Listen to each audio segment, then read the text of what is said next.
제일 은행에 다니시던 분께서 다른 건 몰라도 돈 많은 사람이 많다는 말은 개구라야 라는 글을 써주셨습니다. 내가 담당했던 업무가 KB 부자 리포트 같은 곳에 반영되는 고객들 금융자산 현황 만들었었거든. 당행뿐만이 아니라 타행 것들도 같이 볼 수 있는데 거의 전 국민의 금융자산 현황을 매일 보는 업무를 했었음. 개인정보를 본 건 아니고 전체적인 현황 자료. 그거를 보면서 느낀 게 돈 많은 사람 겁나 많다는 거 다 개구라라는 걸 느꼈다. 대부분이 빚더미 위에 올라서 돈 많은 척 하는 거지. 솔직히 금융자산 자체가 비슷한 경제 규모의 타국에 비해 현저히 적음. 지들끼리는 나 빼고 다 돈 많아. 우리나라에 돈 많은 사람들이 얼마나 많은데 이러고 있는 게 웃음배. 통계에 금융자산 10억이 우리나라의 0.8%도 안 되는 게 레알인데 저기엔 채권이나 펀드, 주식 등 모든 금융자산이 포함되어 있어서 당장 현금화 시킬 수 있는 돈 기준으로 하면 진짜 돈 많은 사람 거의 없다. 한마디로 집 빼면 대부분 빚더미에 앉아있는 위태위태한 사람들이 거의 다더라 라는 글이었습니다. 그래서 안 그래도 요즘에 이런 얘기가 상당히 많이 나오고 있죠. 이게 돈 많은 사람이 뭐 많다 하는 거랑 비슷하게 약간 그런 것도 있잖아. 우리나라 평균 월급 보니까 350만 원인가 380만 원 막 이렇게 나와가지고 사람들이 나만 빼고 돈 다 잘 버는 거야 하면서 막 댓글 달았던 글이 뭐 있었거든요. 근데 이것도 그러니까 제가 항상 말하는 게 평균 값을 보면은 불행해집니다. 평균 값을 보면은 내가 평균에도 못 드는구나 하면서 불행해질 수가 있단 말이야. 근데 그런 게 아니라 중위소득을 봐야 돼요. 중위소득. 여기 나왔죠. 우리나라 그 근로자들 기준으로 제가 이거 챗GPT에 검색을 해본 겁니다. 그래서 평균 소득이 평균은 뭐냐면요. 예전에 그 마이클 조던 때문에 마이클 조던이 나온 그 대학교에 어떤 정말 뜬금없는 과가 그 평균 소득이 제일 높게 나온 적이 있었대요. 마이클 조던이 연봉이 너무 높다 보니까 어떤 대학교에서 졸업생들의 평균 소득을 우리가 한번 과별로 정리를 해보자 했더니 어떤 말도 안 되는 학과에서 평균 소득이 너무 높게 나온 거야. 그래가지고 이거 뭐야? 이 과를 전공한 사람이 돈을 그렇게 많이 번다고? 라고 했더니 알고 보니까 그 대학교의 그 과에서 마이클 조던이 나와가지고 평균 소득을 너무 올려버린 거야. 그래가지고 이 평균 소득도 그런 거랑 똑같은 겁니다. 평균 소득을 보면은 불행해질 수밖에 없어요. 그러니까 중위 소득은 뭐냐면요. 예를 들어 1등이랑 뭐 100등이 있어 월급이. 1등이랑 100등 중에 딱 중간인 사람을 뽑아서 이 사람이 얼마를 버는지를 봤을 때 이제 278만 원이 나왔다는 거고, 예를 들어 월 막 몇 억씩 버는 사람들 있잖아요. 월 몇 억씩 버는 사람들까지 쳤을 때 그 사람들과 이제 꼴찌까지 다 쳐가지고 똑같이 나눴을 때 이제 363만 원이 나온다는 겁니다. 그래서 정말 내가 평탄은 치고 있나 라는 거를 판단할 때는 중위소득을 봐야지 옳습니다. 그래서 중위소득 이거는 당연히 세전이고요. 세후로 하면 훨씬 더 낮아지겠죠. 그래서 만약에 본인이 회사에 다니고 있는데 지금 이 중위소득보다도 월소득이 낮다면은 뭐 본인이 투잡을 뛰든지 해가지고 이거를 좀 맞추면 되는 거고, 근데 또 여기서 이렇게 생각을 해볼 수 있어야 돼요. 사회초년생이 여기에 긁힐 필요는 또 없습니다. 이거는 초봉의 중위소득이 아니에요. 사회초년생들의 초봉 중위소득이 아니라 정말 은퇴 시기까지 간 사람들, 은퇴 시기까지 가면 대기업 다니는 사람들 경우에는 막 1,000만 원씩 벌고 막 이러잖아요. 그래가지고 그런 사람들까지 다 쳤을 때 중위소득이 278만 원이라는 겁니다.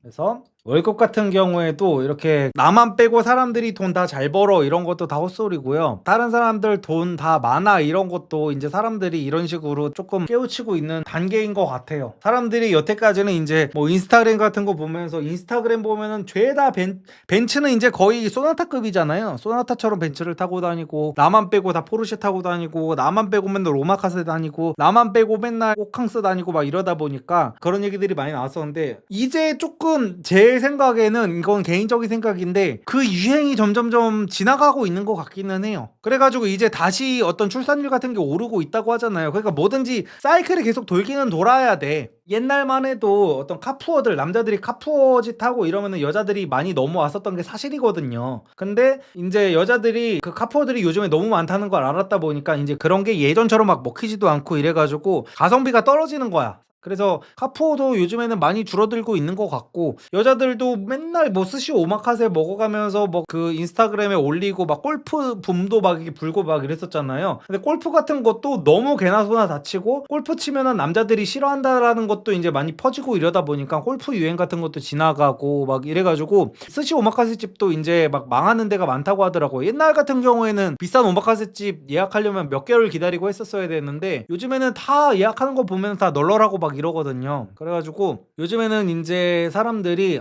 세상에는 뭐 부자가 그렇게까지 많지는 않구나라는 거를 좀 깨우쳐가는 시기 같아요. 저는 이게 올바른 시기라고 봅니다. 제일은행은 주거래 은행이 아닐 가능성 많음. 대출용 은행임 저기. 근데 이거 글을 제대로 안 보셨네. 당행뿐만 아니라 당행들 것도 같이 볼 수 있다고 하잖아요. 그래가지고 지금 그러니까 뭐 요즘에 그것도 있어요. 제가 이제 유튜버니까 알잖아요. 유튜버들도 그렇고 연예인들도 그렇고 당장 수입이 많아지는 경우는 많아요. 이렇게 인플루언서 같은 경우에는. 근데 인플루언서들이 일단 그렇게 당장 소득이 높아지면은 바로 막 포르쉐 뽑아버리고 당장 뭐 좋은 집 가버리고 막 이러다 보니까 얘네들 알고 보면 개털인 경우가 진짜 많거든요. 소득에 비해 가지고 사람들이 뭐 유튜버들 기본적으로 막 몇천만 원씩 벌고 막 이러다 보니까 알려진 유튜버들 같은 경우에 몇천만 원씩 벌고 연예인들도 막 몇천이 뭐야 막 억 단위씩 막 벌고 이러다 보니까 저 사람들은 뭐 통장 까보면은 수십억 원 기본으로 있겠지 막 이런 생각을 하는 경우가 많단 말이에요. 특히나 뭐 이제 뭐 작년 재작년 같은 경우까지만 해도 무슨 막 성공파리들 나와가지고 죄다 막 월 1억씩 번다 월 1,000만 원 우습다 막 이런 얘기들이 막 나왔다 보니까 그런 사람들 통장에는 다 몇 억씩 있을 줄 알았는데 제가 이것도 맨날 얘기했었습니다. 여러분들한테 성공하는 법을 가르쳐준다는 그 사람들 있잖아요. 성공하는 법, 돈 버는 법 가르쳐준다는 사람들. 그 사람들 100명이 있으면은요. 그 중에 통장에 한 5억 정도 있는 사람들이 제 생각에는 5명도 안 될 거예요. 100명 중에. 그러니까 지들도 돈을 벌어본 지가 얼마 안 됐어. 그냥 이게 존나 웃긴 게 돈 1,000만 원 벌어본 지가 한두 달밖에 안 된 사람들이 바로 월 1,000만 원 버는 법을 가르쳐줍니다. 그래서 이게 굉장히 사람들이 나만 빼고 다 1,000만 원씩 버나봐 이런데 그거 얼마 못 가거든요. 예를 들어서 어떤 느낌이냐면은 제 친구 중에 얼마 전에 그 AI를 써가지고 실제로 그 조회수를 엄청나게 뽑아대가지고 구독자 10만을 한 보름 만에 찍은 애가 있어요. 그래가지고 걔 쇼츠로 이제 AI로 돈을 뽑은 건데 어떻게 하냐면은 쇼츠 수익은 얼마 안 되잖아요. 그래서 쿠팡 파트너스로 해가지고 쇼츠를 올린 다음에 쿠팡 파트너스 링크를 걸면은 사람들이 그거를 이제 클릭을 해가지고 이제 돈을 버는 구조였어요. 그래가지고 얘가 한 번에 수익이 확 올랐단 말이에요. 쇼츠를 AI로 딸깍 해가지고 돈을 벌었는데 그것 때문에 한 달에 막 1, 2천씩 막 들어왔단 말이야. 그래가지고 자기는 이걸로 이제 그 채널을 한 4-5개 파가지고 떼부자가 될 거래. 근데 저는 이런 거를 많이 겪어봤잖아요. 그 유튜브 짬밥이 그래도 제가 한 7년인가 되니까. 근데 소비는 그렇게 많이 늘리지 마라. 유튜브 정책이 어떻게 바뀔지 모른다라고 제가 얘기를 했단 말이에요. 그랬더니 역시나 공지가 떴습니다. 유튜브에서. 앞으로 AI로 만든 채널들은 다 수익 창출 금지를 시키고 채널을 아예 폭파시킨다고 하더라고요. 그래가지고 여러분들이 보는 그 연예인들이나 유튜버들 그러니까 저도 항상 제 얘기를 할 때 그러잖아요. 항상 사람들이 제 구독자들이 그래요. 리섭님은 돈 많이 버는데 왜 스스로 맨날 부자가 아니라 그러세요? 라고 하는데 저는 일시적인 현금 흐름이 굉장히 지금 좀 좋은 것 뿐이지 솔직히 그건 맞습니다. 근데 자산이 없어요. 자산이. 부자라는 거는 자산이 많은 거를 부자라고 하는 거지 일시적으로 언제 망할지 모르고 그러니까 유튜버들은 기본적으로 다 백척간도 같은 상황인 거야. 되게 불안해. 그래가지고 저는 요즘에 젊은 유튜버 친구들이 돈 당장 1, 2천만 원 번다고 오마카세 먹으러 다니고 돈 펑펑 쓰고 무슨 뭐 명품 사고 이런 거 보면은 참 씁쓸해요. 이 친구들 그 인기가 언제까지 갈 줄 모르고 그 알고리즘한테 한번 버림받으면은 언제 조회수 날아갈지 모르고 그리고 언제 무슨 사건 사고 같은 거 터져가지고 언제 날아갈지 모르는데 당장 깔짝깔짝 그 통장에 1억도 없는 애들이 태반이거든요. 아니 내가 매달 1,000만 원을 버는데 통장에 1억도 없는 애들이 진짜 많아요. 그러니까 내가 1,000만 원을 버는데 지출을 매달 900만 원씩 쓰는 거야. 그렇게 하다 보니까 내 자산 같은 경우에는 당장 내 삶의 질은 올라갈 수 있겠지. 근데 내 자산은 결국에는 월 200만 원 벌면서 100만 원씩 모으는 애들이랑 별반 다를 바가 없어지는 거란 말이야. 그래서 그런 애들 유튜브 날아가고 나서 통장 보면 개털인 경우가 많아요. 그래서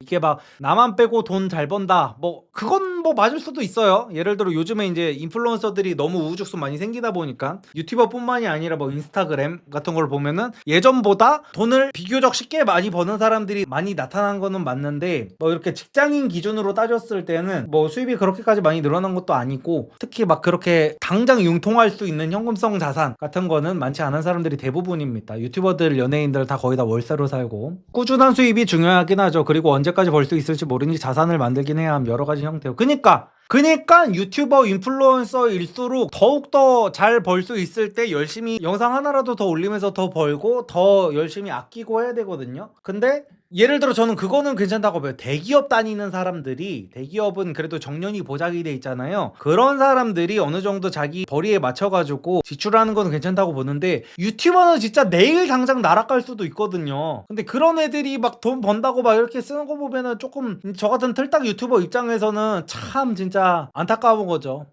어쨌든 댓글을 한번 보도록 하겠습니다. 120명 중 한 명이 10억 동산으로 가지고 있다는 게 더 놀라운데 나 빼고 진짜 돈 다 많네 라는데 대부분이 50대에서 70대임. 우리 또래는 전멸이다 라고 합니다.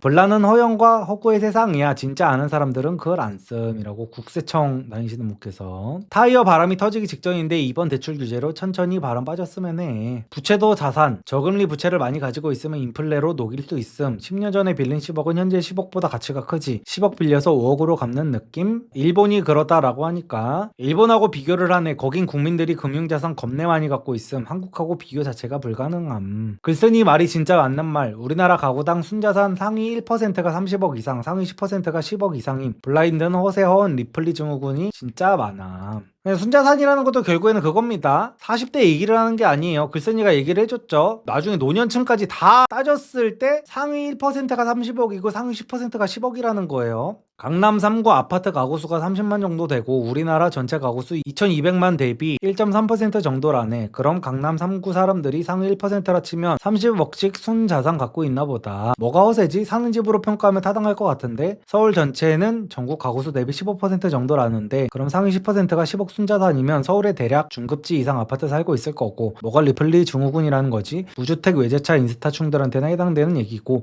근데 무주차 외제차 인스타충들이 지금 부자인 척을 하고 다니고 사람들은 지금 그거를 보면서 긁히고 있잖아요. 성공파리들이 자기 통장에 10억도 없으면서, 저는 적어도 사람들한테 돈 버는 법을 가르쳐 주려면요, 그러니까 돈 버는 법이 효과가 있다 없다를 떠나서 사람들한테 돈 버는 법이라는 거를 가르쳐 주려는 어떤 최소한의 자기 요건이 되려면은 옛날에 말하는 그 백만장자 있잖아요. 백만장자가 사실은 요즘에는 부자라고 하기는 좀 그렇잖아. 근데 그럼에도 불구하고 백만장자가 일반적인 회사원들은 닫기가 힘든 돈이기는 하단 말이야. 아직까지도 백만장자면 지금 한 13억 정도 될 거 아니야, 한국 돈으로. 그래서 통장에 그래도 13억 정도는 내가 힘들지 않게 융통할 수 있는 정도의 사람이어야 사람들한테 돈에 대해서 말할 수 있다고 저는 생각하거든요. 사람마다 기준이 다 다르겠지만, 근데 제가 매번 말하는 거, 여러분들한테 돈 버는 법 가르쳐준다고 하는, 자기가 한 달에 월 1억씩 번다고 하는, 무슨 한 달에 1000만원, 한 달에 5천씩 번다고 하는 사람들 통장에 13억 아무도 없습니다. 진짜로 아무도 없어요.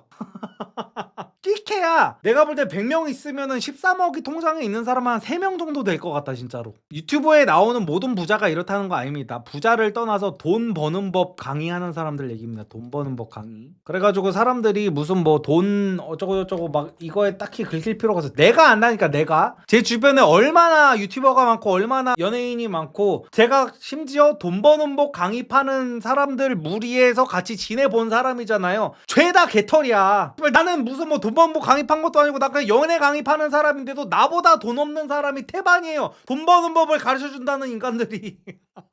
아휴 진짜. 근데 인플루언서들이 돈 잘 벌어요? 돈 잘 버는 사람들이 있고 이제 헛똑똑이 인플루언서들도 많고 그럽니다. 예를 들어서 이거 제가 예전에도 말씀드렸던 건데, 인스타그램 팔로워를 이제 여자들이 이제 모으려고 하잖아요. 근데 인스타그램 팔로워가 뭐 2만 정도 되는 마이클로 인플루언서가 있다고 쳐봐요. 여잔데. 근데 같은 2만이어도요, 누구는 람보르기니 타고 다니고 누구는 집 월세 걱정을 하고 있습니다. 이게 뭔 차이냐면요, 이 2만 명의 사람들이 여자냐 남자냐에 따라서 달라져요. 이 2만 명의 인스타그램 팔로워가 여자면요, 이 여자는 떼돈 법니다. 근데 이 팔로워들이 남자, 약간 그 비키니 입은 사진 보고 팔로워 누르고 노출 사진 보면서 팔로워 누른 남자들로 이제 인플루언서가 되면은 이 여자는 돈 못 법니다. 이 여자가 돈 벌려면은 무슨 그런 거 팔아야 돼. 그 뭐야, 그 앤드류 테이트가 그 자기 여자들 그 억지로 시켰던 거고 뭐야, 그 올리팬스 해야 돼요. 이 여자들이 돈 벌려면. 근데 그걸로 돈 벌면 이제 혼사끼리 맡기겠죠, 여자들이. 근데 여자들 같은 경우에는 인스타 공구 같은 걸로 진짜 많이 산단 말이에요, 어떤 물품 같은 것들을. 근데 남자들은 인스타 공구로 무언가를 왜 사는지 아예 이해 자체를 못해. 그러니까 예를 들어서 저도 인스타그램을 하다 보면은 이거 괜찮은데 싶은 물건이 있어. 근데 인스타 인플루언서한테 이거를 사면은 뭔가 반품하기도 너무 빡세고, 사이트 들어가보면 사이트도 되게 허접하고 이러다 보니까 어차피 똑같은 상품이 쿠팡에 검색하면 있어, 네이버에 검색하면 나와. 그래서 저는 그 상품의 후기 같은 것만 이렇게 여기서 인스타그램에서 보고, 저는 그냥 인스타그램 끄고 그냥 네이버 가지고 검색해가지고 최저가로 사거든요. 근데 여자들은 그러지 않더라고. 여자들은 내가 좋아하는 언니한테 사고 싶어하는 이런 심리가 있더라고. 이거 남자들 기준에서는 절대로 이해하지 못하는 걸 텐데, 예를 들어 저도 이거 어깨감배 티셔츠 만들어서 팔잖아요. 근데 제 구독자들이 제 이거를 많이 사주고 계시긴 하지만, 예를 들어서 네이버에서 조금이라도 더 싸게 파는 게 있으면은 이분들은 아무리 제 구독자라고 하더라도 이거랑 똑같은 거 더 싼 거를 찾아서 살 거란 말이야. 다들 가성비 한남충들이기 때문에. 근데 여자들은 그냥 내가 좋아하는 언니, 내가 팔로우 누른 인스타 인플루언서 거를 사가지고 쓰려는 그게 되게 크기 때문에, 그 약간 생각 없는 여자애들은 자기 헐벗은 사진 올려가면서 팔로워를 막 모아요. 이거는 확실히 여자들 기준에서 치트키 쓰고 팔로워 모으는 게 맞기는 맞거든요. 되게 빨리 모여요, 진짜로. 가슴 한번 까고 사진 올리는 순간 남자들이 엄청나게 팔로워를 누르기 때문에. 근데 이거는 결국에는 뭐냐, 바닷물 같은 팔로워예요. 바닷물. 아무런 의미가 없어. 나는 목이 마른데 바닷물 마셔봤자 아무 의미가 없잖아요. 그러니까 빠르게 이제 내가 인플루언서가 될 수는 있지. 근데 결국에는 이 남자들은 내 헐벗은 몸을 보면서 자유행위를 하려는 변태 새끼들밖에 없는 거고, 나를 부자로 만들어줄 수 있는 사람들은 동성이야, 동성. 여자 팔로워들을 모아야 된단 말이야, 여자일수록. 근데 대부분의 골빈 여자애들은 자기가 헐벗은 비키니로 남자들 팔로워를 모아놓고 거기서 파리피플을 하려고 그래. 지능이 개 낮은 거죠, 그냥. 알고리즘에 대한 이해도가 아예 없는 거지. 아니, 자기 헐벗은 비키니 입은 사진으로 남자를 모아놓은 다음에 거기서 효소 공구를 하고 있어. 거기서 효소 공구를 하고 마스크팩 공구를 하고 이러니까 이게 팔리겠냐고. 그러니까 그런 남자들을 상대로 어떤 장사를 해가지고 부자가 되는 방법은 무슨 내가 입고 있던 속옷 팔기 이런 거밖에 없다니까, 진짜로. 근데 대부분의 여자들이 그런 거를 이해할 수 있는, 그 알고리즘을 이해할 수 있는 그 지능이 안 되다 보니까 하루빨리 팔로워를 모으면 좋겠다는 생각에 그런 식으로 의미 없는 팔로워만 모으고 자빠진 거죠. 돈 많다고 자랑하고 SNS에 슈퍼카 사진 올리고 시그니엘 같은 고급 주택에서 사는 애들은 믿고 걸으라는 얘기가 있지. 맞습니다. 예를 들어 그게 있어. 유튜버들 같은 경우에도 멋 모르고 이게 돈 자랑하는 사람들이 있거든요. 근데 두 가지 부류로 나뉩니다. 아예 그냥 세무조사가 들어와서 나 어차피 세무조사 당해서 털릴 거 다 털렸어 해가지고 자랑을 하는 사람들이 있어요. 내 주변에 그런 사람들이 있어. 그러니까 이 사람들은, 그러니까 보통은 세무조사 당할까봐 돈 쓰는 것도 되게 조심스럽게 쓰고, 이게 그 유튜버 전문으로 모니터링하는 기관이 있단 말이에요. 워낙 요즘에 돈 자랑을 많이 하다 보니까 연예인이나 유튜버를 대상으로 이게 감시하는 그게 있어요. 부서가 따로 있대요, 요즘에. 그래가지고 진짜 그 주변에 세무조사 맞는 거 보면은 유튜버들이 함부로 돈 자랑을 못 한단 말이에요. 그래서 둘 중 하나야. 이미 세무조사를 맞았거나, 어차피 세무조사 맞았으니까 돈 자랑해도 상관없어, 이 사람들은. 이미 맞았거나, 아니면은 돈도 또 없는데 그냥 자랑하고 남들한테 사기치려고 돈 많은 척을 하고 있거나. 그래가지고 만약에 정말 누가 돈 버는 법 강의를 파는데 돈 자랑을 막 한다 이러면 그 사람한테 가서 물어보세요. 세무조사 당한 적 있냐고. 근데 세무조사 당한 적이 없대. 그 사람은 사기꾼일 확률이 상당히 높습니다.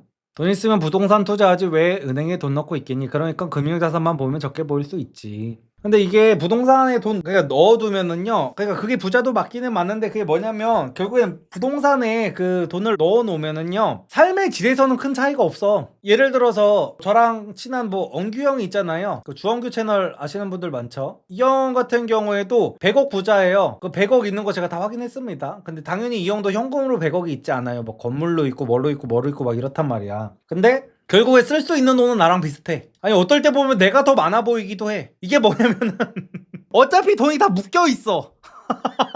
그러니까 부자들은 이제 돈을 내가 현찰로 갖고 있으면은 돈이 줄어든다는 이 강박이 있단 말이에요. 돈을 내 통장에 놓으면 뭔가 계속 손해보는 것 같아.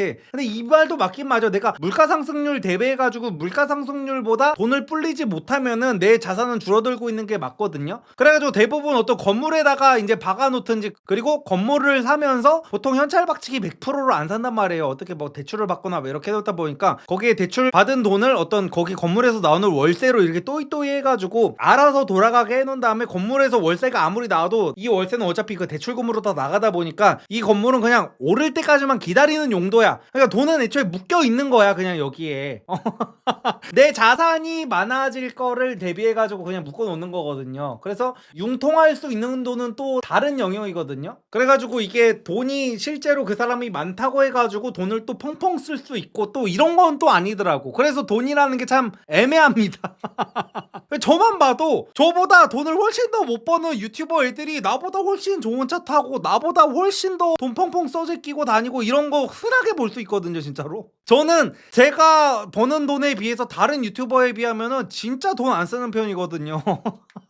그래서 이런 거를 보면 확실히 돈의 씀씀이라든지 어떤 차를 타고 다닌다든지 뭐 이런 걸로 막 부자를 따지고 이러기는 힘든 것 같습니다 진짜. 생활은 비슷한데 마음의 여유들이 다르더라. 아 그렇게는 하죠. 그러니까 아무리 내가 뭐 융통할 수 있는 돈이 없다고 쳐도 내가 정말 위기가 오면은 건물을 팔면 되니까 그거는 있는 거지. 그러니까 생활 수준은 비슷하기는 해요 확실히. 그러니까 부자들이 뭐 아끼고 이런다는 게 막 지금 부자를 또 모르는 사람들은 막 그래요. 부자일수록 무슨 뭐 티를 안 낸다 하는데 진짜로 쪼들려서 돈 안 쓰는 경우도 많아요. 진짜로 여기 막 여기저기 다 투자해 놓은 거야. 막 코인에도 돈 넣어놓고 주식에도 돈 넣어놓고 뭐 건물에다가도 돈 넣어놓고 막 이러다 보니까 실제로 내가 수중에서 굴릴 수 있는 돈은 별로 없는 경우가 진짜로 많아요. 실제 부자들 같은 경우에도. 그래가지고 부자들끼리도 막 주식 장 안 좋은 날에는 서로 막 뿜빠이 해가지고 막 밥 먹고 막 이러거든요.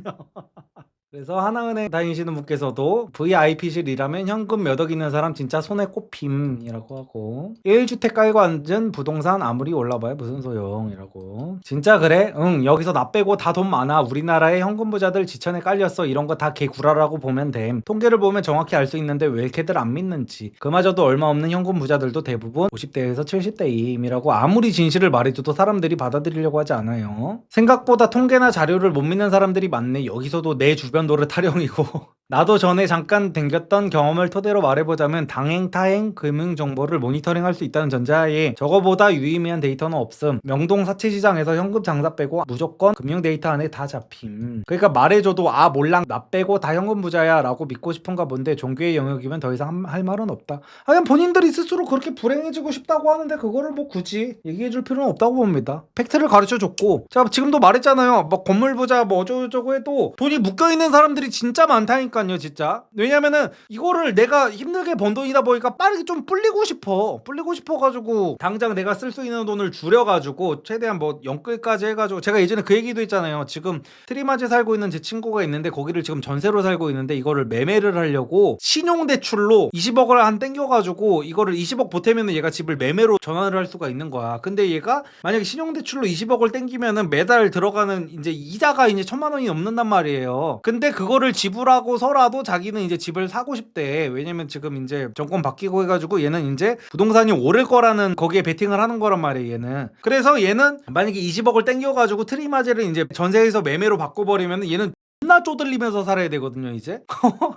얘는 뭐 60억 70억짜리 트리마제 주인이 되겠지만 거기 트리마제 살려면은 기본적으로 관리비만 100만 원이 넘게 나와요. 그리고 보유세도 내야 될 거고 매달 나가는 20억에 대한 그 이자 이거 내고 하면은 얘는 진짜 숨만 쉬고 살아야 되거든요. 근데도 자기 자산을 불려야 됐다는 그 마인드 때문에 얘는 이제 저보다도 훨씬 더 가난하게 살 거예요. 저보다 돈은 훨씬 많은데.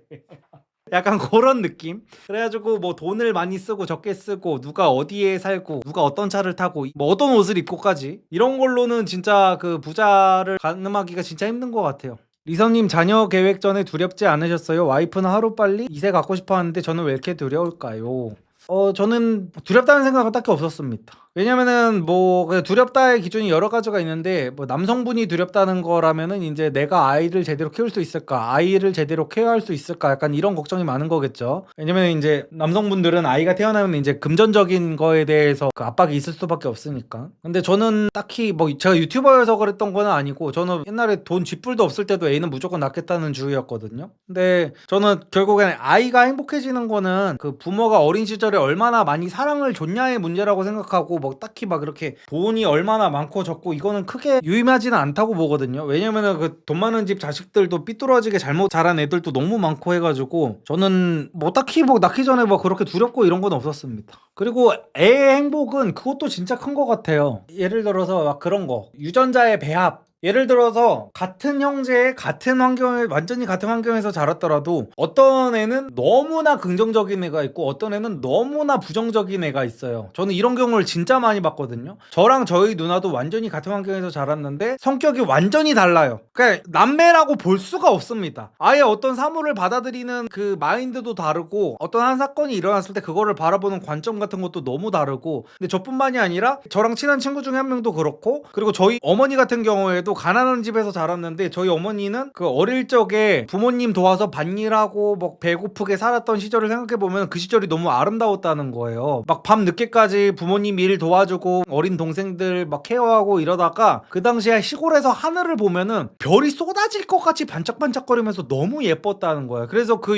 어린 시절로 다시 돌아가고 싶대. 그 너무 예쁘대 그때가. 그때가 너무 행복했다는 거야. 근데 저희 엄마가 셋째고 그 바로 밑이 넷째 이모거든요. 그 넷째 이모 같은 경우에는 그 어린 시절에 고생했던 게 너무 지긋지긋하고 지옥 같아가지고 상상도 하기 싫다는 거예요. 분명히 똑같이 고생을 한 거는 마찬가지고, 똑같이 그 돈이 없었던 거는 마찬가지인데, 한 명은 너무나 행복했던 시절이고 한 명은 너무나 불행했던 시절이라는 거야. 그러니까 이런 것들도, 그러니까 저는 그렇게 생각하는 거예요. 내가 부모된 도리로서 내 자식한테 계속 사랑하다고 표현하고 실제로 사랑을 해주고, 내가 할 수 있는 선에서 최대한 이 아이를 보호하고 보듬어주고 하면은 그 이후는 그냥 인간이 할 수 있는 수준에서 이제 벗어나는 영역의 일이다. 이거는 어쩔 수가 없는 거다. 내가 어떻게 할 수 없는 일이다. 내가 아이를 사랑해주기만 했다면. 그렇게 저는 생각하기로 했습니다. 나중에 아이가 어긋나거나 뭔가 어떻다고 해도 그냥 뭐 유전자 돌림판의 배합이 약간 좀 잘못했다고 생각할 수밖에 없는 거고. 그래서 저는 부모가 할 일은 그냥 자식한테 사랑만 많이 해주는 거, 그거밖에 저는 없다고 봅니다. 어쨌든 간에 오랜만에 돈 얘기를 해봤는데요. 앞으로도 그 블라인드에서 이런 돈 얘기 비슷한 거 나오면은 좀 가져와 보도록 하겠습니다.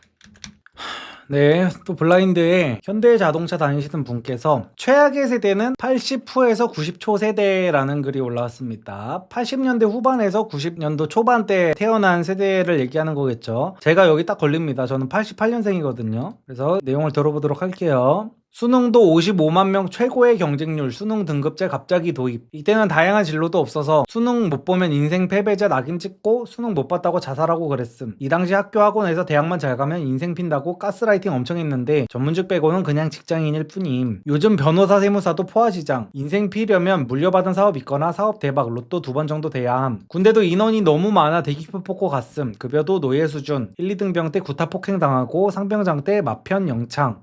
이거는 여성분들은 이제 무슨 내용인지 모르실 텐데, 우리가 1, 2등병 때는 이제 군대가 빡셌어요. 근데 갑자기 상병장 정도 달 때쯤에 그 마음의 편지라고 해가지고 1, 2등병들이 이제 그 내무 부조리 같은 걸 당하거나 구타, 가혹행위 같은 거를 당하면은 꼰지를 수 있는 게 생겼어. 근데 과거 세대도 있긴 있는데 이거를 쓴다는 건 그냥 말도 안 돼서 그냥 허울만 좋은 약간 그런 거였지. 그때 무슨 뭐 군대에서 이제 뭐 자살하는 사람들 나오고 이러다 보니까 대대적인 어떤 정책 같은 거를 펼쳐가지고 이제는 정말로 마음의 편지 쓰면은 무조건 마음의 편지에 나온 선임들을 다 영창 보내고 다른 부대로 보내버리겠다라고 해가지고 이때부터 이제 이등병들이 마음의 편지 같은 걸 엄청나게 써가지고 선임들 못되게 만들고 막 이랬었거든요. 그래가지고 이 사람은 지금 이런 말을 하는 거예요. 1, 2등병 때 구타 폭행을 당했는데 상병장 때 마음의 편지가 나와가지고 영창을 가게 됐다라는 얘긴데, 이것부터가 이 사람의 그 인성 수준이 보이는 거죠. 왜냐면은 내가 1, 2등병 때 구타 폭행을 당했으면은 상병장 때는 마음의 편지라는 2등이라는 게 안 나왔어도 내가 1, 2등병 때 너무나 불합리한 생활을 겪었으니까 내가 나중에 어느 정도 권력이 생겼을 때는 이런 부조리 같은 거를 없애야겠다고 생각하는 사람들이 그래도 좀 이 세상을 좀 이롭게 하는 사람들이거든요.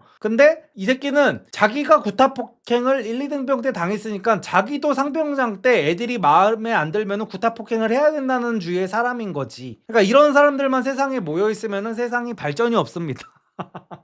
계속해서 이런 사람들만 모아있으면은 이제 세상이 선진국이 되지 못해요. 내가 당한 만큼 나도 갚아줘야 돼 라는 이런 것 때문에. 그래가지고 이런 마인드의 여자가 시어머니로 있는 집에 이제 시집가면 되는 거죠. 내가 옛날에 자기 시어머니한테 당했던 어떤 가혹행위, 어떤 그 시집살이들을 생각하면서 나도 내가 이렇게 당했으니까 내 며느리한테도 이렇게 당해야 돼 라는 그런 쓰레기 같은 마인드의 시어머니들이 있고, 내가 이렇게 당했으니까 나는 우리 며느라기한테 잘해줘야지 라는 그 시어머니가 있어요. 당연히 후자의 시어머니가 훨씬 더 인격적으로도 완성돼 있고 훨씬 더 올바른 시어머니죠. 근데 이 사람 같은 경우에도 똑같은 마인드라는 겁니다. 그래서 전역하고 취업하려고 하니 공무원, 공기업 인기가 하늘을 찔러서 경쟁률 70대 1은 보통인 수준이었음. 그냥저냥 회사 들어가서 이제 집 좀 대출해서 알아보려니 집값 다 오르고 대출 연끌도 다 막힘. 옛날엔 현금 증여 등 다 안 잡음. 요즘은 쥐 잡듯이 잡음. 무한 경쟁 세대. 그래놓고 요즘 애들은 힘든 거 안 하려고 한다. 의지가 없다. 오냐오냐 자라서 그런다. 5060 가스라이팅. 자기네들은 열심히 하면 집 한 채는 가능한 시대였음. 여성 사회 진출도 많지 않고 인스타도 없던 시절이라 눈높이가 높지 않음. 남자 몸에 하자 있지 않는 한 90% 이상 결혼함. 지금 여자 눈높이면 장가 못 갈 놈들 절반 이상은 됨. 그러니 지지고 볶고 살고 황혼 이혼 많아지는 거임. 현재 80후 90초 절반이 미혼. 남녀 모두 마음에 안 드는 어중뛰는 놈한테 갈 바에 혼자 살자 마인드. 이런 최악의 대우와 책임만 받고 정부 정책에 놀아나기 지쳤다. 살아보니 최악이어서 이 고통은 혼자 충분하다. 애는 고사하고 그냥 혼자 살다 가련다. 애 낳으면 나중에 커서 인구 반토막으로 월급 반은 연금 보험으로 떼가고 왜 낳았냐고 원만 100%. 흑수저는 그냥 살다 가는 게 남에게 폐 안 끼치는 거. 더 이상 경쟁에 참여하지 않겠다. 진급도 이제 관심 없음.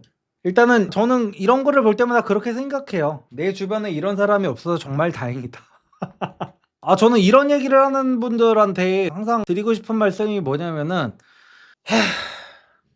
최악의 세대라고 하는데 80호에서 90초 세대가, 근데 또 내가 이런 말을 하면 이런 사람들은 사실상 먹히지도 않아. 이런 사람들은 이제 또 내가 너는 유튜버로 인생 잘 풀려가지고 그렇겠지라고 또 얘기를 할 거란 말이야. 그래서 CR도 안 먹힐 거는 이제 뻔하기는 한데, 이전 세대로 이 사람 돌아가라 그랬으면 내 생각엔 이 사람 버티지도 못해. 그러니까 지금이 몸은 적어도 제일 편한 세대란 말이야. 우리가 돌잔치가 왜 있는지 알아보셔야 돼요. 우리 부모님 세대만 해도요, 형제를 왜 이렇게 많이 낳냐면 애들이 몇 명이 살아남을지를 몰라가지고 막 싸질른 거야. 돌잔치는요, 애가 1년 동안 살아있는 게 너무나 기념할 만한 일이어가지고 애가 1년 동안 살아남았다고 돌잔치가 있었던 거거든요. 옛날에는 그냥 일단은 살아남는 것부터가 일이었어.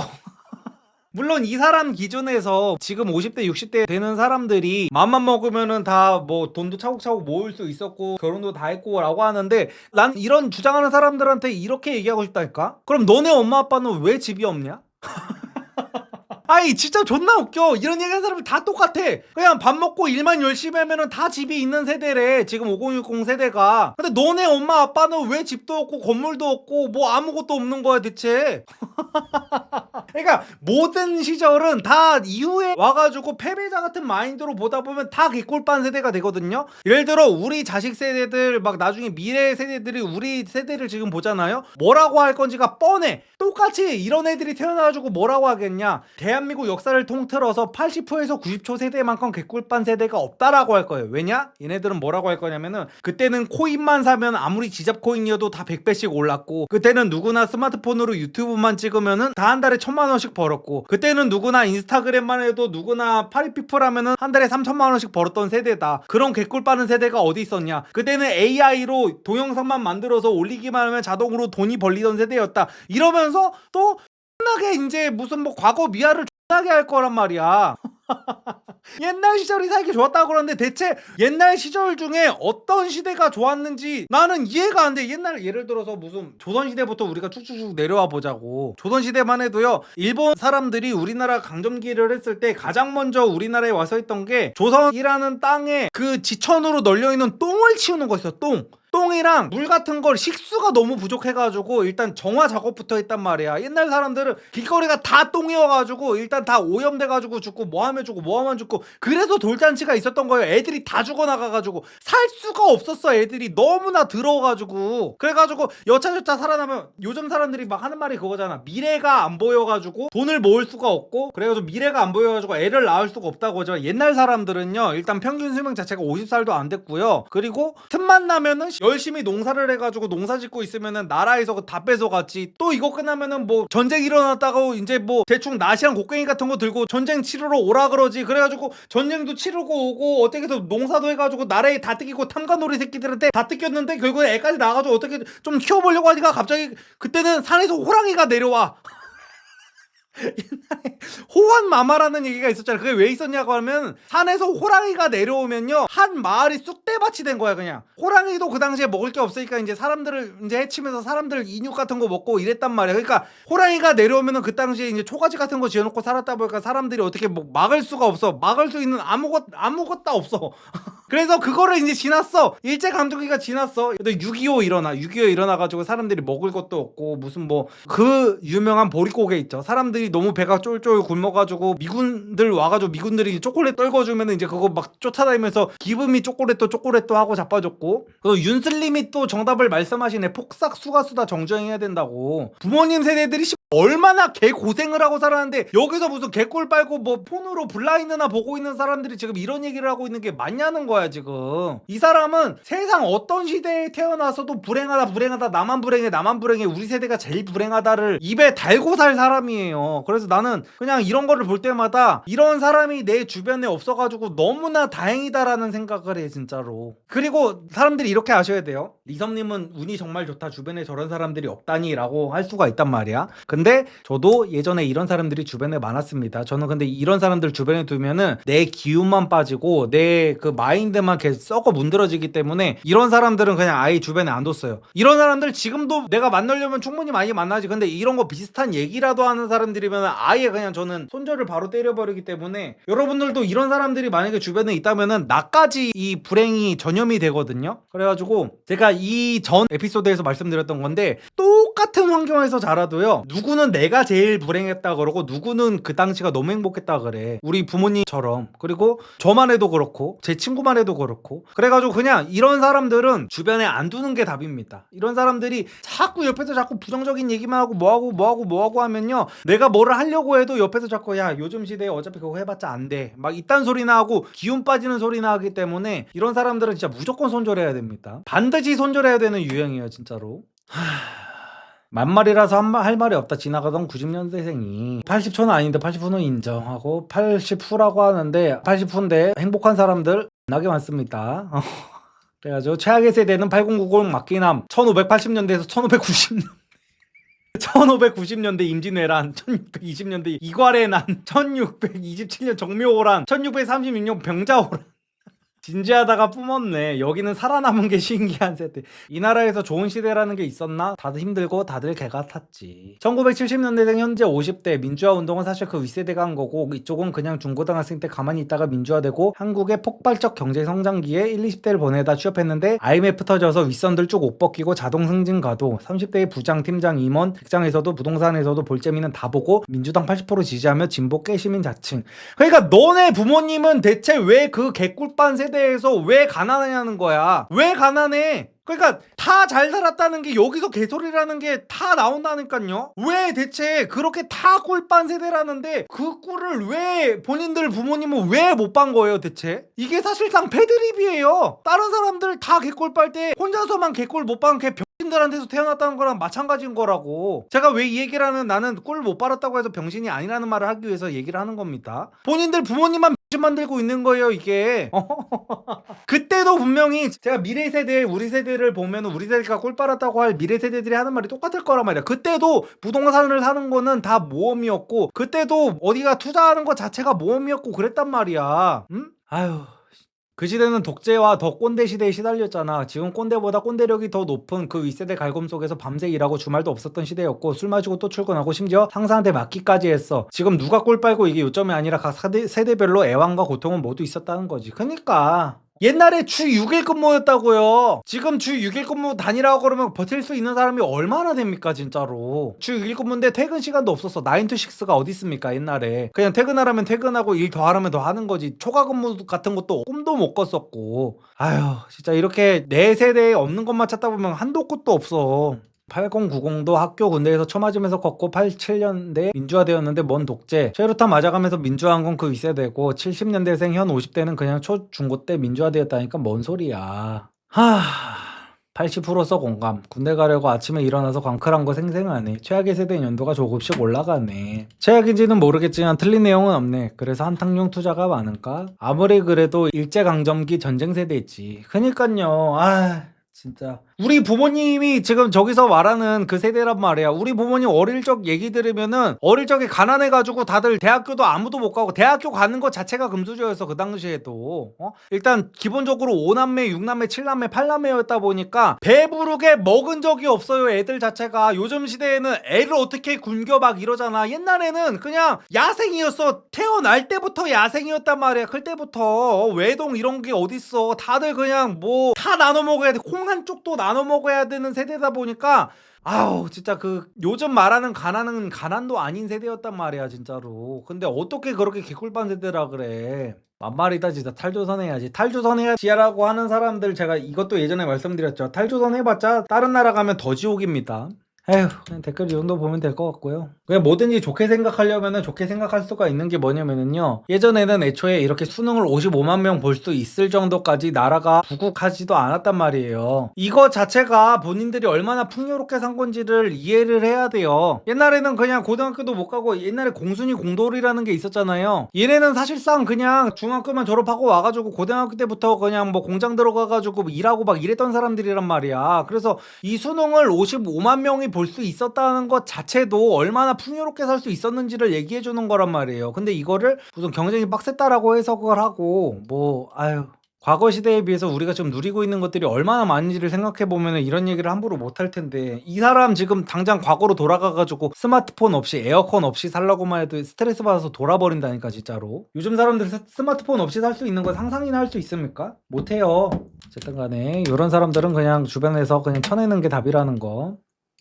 자, 마지막으로는 유튜버 리섭님이 만드신 옷 브랜드, 기본템 옷 브랜드 한남피플에 대해서 리뷰를 해보도록 할게요. 구매하고 나서 너무 만족스러워서 제가 쇼츠로 리뷰 영상도 남기기도 했죠. 어깨 넓어 보이고 얼굴 작아 보이는 이 오버핏 반팔티가 이렇게 있는데요. 이 제품은 원래 긴 팔티가 먼저 나왔고 최근에 이렇게 여름용으로 반팔티가 나왔는데, 전 좀 몸이 좋은 편인데도 이렇게 이 옷을 즐겨 입는 이유가 일단 핏이 부담되지 않으면서 자연스럽게 체형 보정이 됩니다. 내가 몸이 되게 말랐다, 아니면 좀 뚱뚱하다, 체형 보정이 필요하다, 그냥 기본템으로 이 티 사는 거 무조건 너무너무 추천드립니다. 자, 여러분 보시다시피 넥라인이 이렇게 딱 붙게 만들어져 있으면 얼굴이 커 보이거든요. 근데 이렇게 넥라인이 여유있게 만들어져서 목도 길어 보이고 얼굴도 좀 작아 보이는 효과가 있다. 그리고 오버핏 티셔츠가 이렇게 재질이 빳빳하게 잡아주지 않으면 이게 이렇게 흘러내리면서 어깨선이 축 내려가서 오히려 더 어깨가 좁아 보이거든요. 이 재질이 딱 받쳐주기 때문에 오버핏으로 만들어졌어도 핏이 무너지지가 않는다. 마감이나 재질도 너무 좋고 한국 남자라면 누구나 입기 너무나 좋은 기본템이다. 그리고 슬랙스와 트레이닝 팬츠도 있는데 저는 개인적으로 이 슬랙스가 정말 너무 좋습니다. 여러분들 검은 슬랙스 다 한 벌씩은 갖고 계시죠? 저도 무신사에서 사보고 여기서 사보고 저기서 사보고 정말 많은 검은 슬랙스를 사봤는데 제가 살면서 입어본 슬랙스 중에 가장 좋습니다.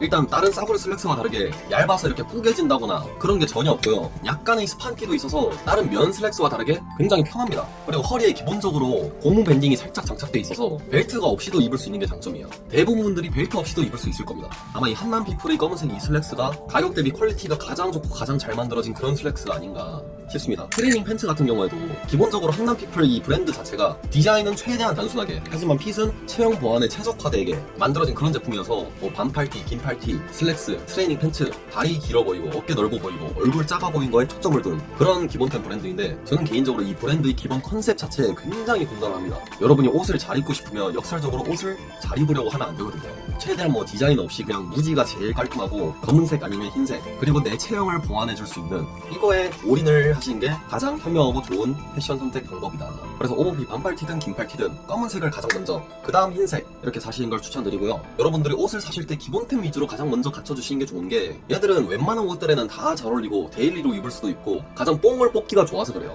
그리고 보통 보세 옷들은 몇 번 입고 나서 세탁기랑 건조기 돌리면은 옷이 퀄리티가 떨어지고 그래서 버리고 다시 사는 경우가 많은데, 얘들은 기본적으로 옷의 퀄리티 자체가 너무 좋게 만들어져서 세탁기나 건조기를 계속 돌리고 써도 정말 그냥 그대로다. 퀄리티 자체가 너무 좋다. 그래서 얼굴은 작아 보이고 어깨 넓어 보이는 십수 티셔츠 찾으시는 분들은 리섬님이 만드신 한남 피플 브랜드 이 반팔티 긴팔티 그리고 슬랙스 트레이닝 팬츠, 이거 너무너무 추천드리고 사시는 거 추천드립니다. 한남 피플 제품 싹 다 나이스.